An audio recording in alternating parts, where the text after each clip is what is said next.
Hi, it's Christmas Day and I'm down the shed for a bit. Now, the wife is getting ready to watch The Greatest Showman with her mum.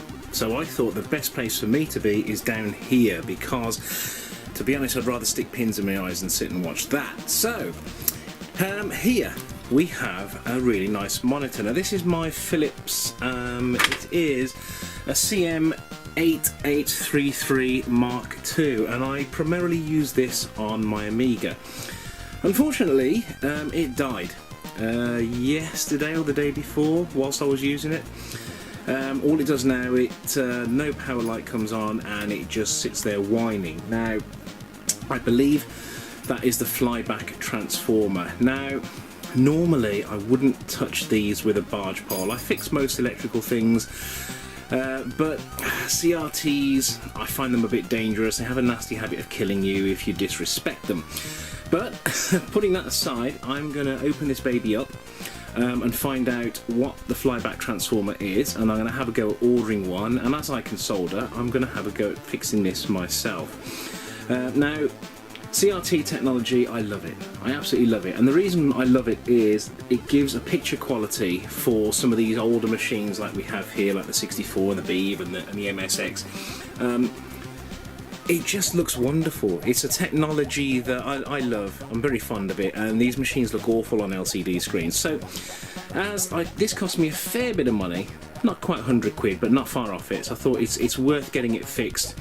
I'm going to open it up and have a look and see how difficult this job is, and I thought I'd do a video with a change. So this video is going to be about fixing the Flyback on this wonderful old Philips monitor. So let's take a look inside and see what there is. These things will kill you. Make no mistake about it if you mess around and touch the wrong component. So as you can see, I've disconnected it, but it still holds a charge. It still can give you a very, very nasty shock.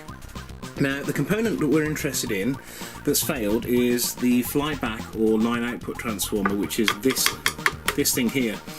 And what that thing actually does, that little box just there in the middle of the screen, what that device does, it takes your 240 volt input from the mains and it steps it up to seriously high voltage. We're talking thousands of volts, and supplies the high voltage to the screen. And the Flyback transformer supplies the very, very high voltages needed to operate a CRT. And what we need to do is discharge the anode, which is that sucker looking cable there. If you do not discharge that, you're liable to get one hell of a nasty belt off it, so that needs to be discharged. Even though the tube is turned off, the screen can retain quite a high voltage because the tube itself acts like a capacitor. So you have to discharge that before you start playing about with this thing.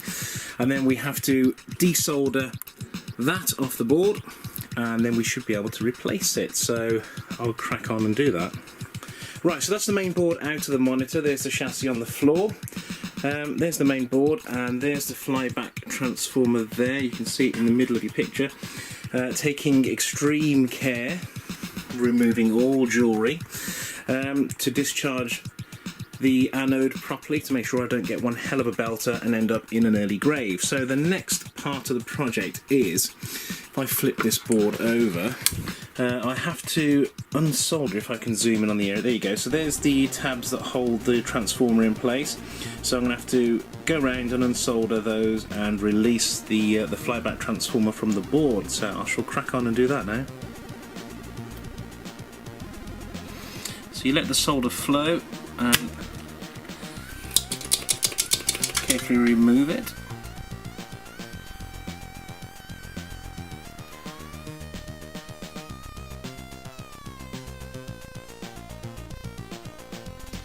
Okay, after a fair bit of desoldering and jigging around and poking here and there, we managed to get the transformer out off the board.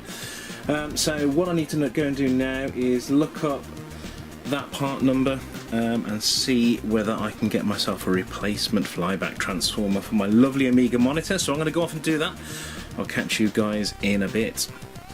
Right, the replacement Flyback transformer has finally arrived. It's the first week of January. I ordered this over Christmas from Donberg over in Ireland.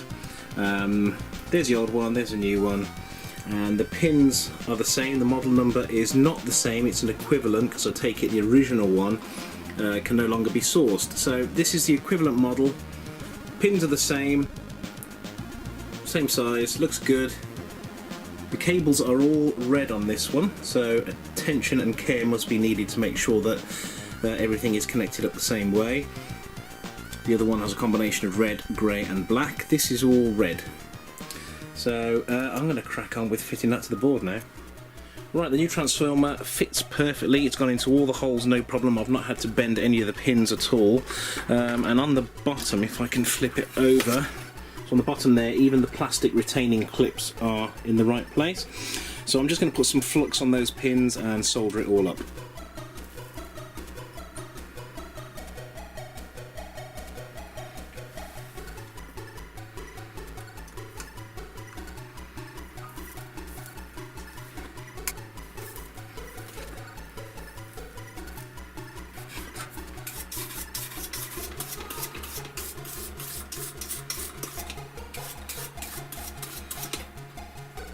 Just cleaning off some of the excess flux.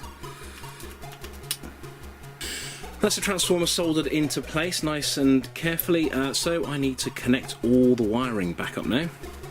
Right, that's the other two wires connected to the board, and that was a bit of a pain. That large red one in the middle of the view there is an interference fit, so that was a bit of a pain. I had to tin that to make the end of the cable really stiff so it would push into the clamp that's underneath that plastic shell, but it's all in, it's all solid. So now it's time to put the rest of the monitor back together again. Right, that's the board refitted to the monitor and all the connections and solder joints done.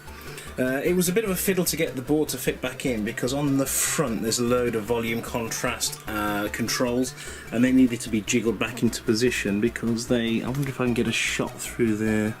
No, probably not. The board's a bit of a pain to fit back in because you have to jiggle it around and get the controls on the front to fit properly, but it's looking good. I'm going to put the cover back on there because there's no way I'm switching that thing on with the cover off. Well, there you go. What a beautiful sight. So after a bit of messing around with the pots on the Flyback, and thank you very much, shout out to Jason Birch who advised me on that one. There's two pots on the Flyback. There is of course the focus and the screen dial. So I didn't like messing around with it while it was switched on, so I was doing the adjust it a quarter of a turn then power it off and on, but in the end I got that picture, and if I zoom in on that, it is absolutely pin sharp. It is absolutely beautiful, so I'm so chuffed to bits to have my monitor back again for the Amiga.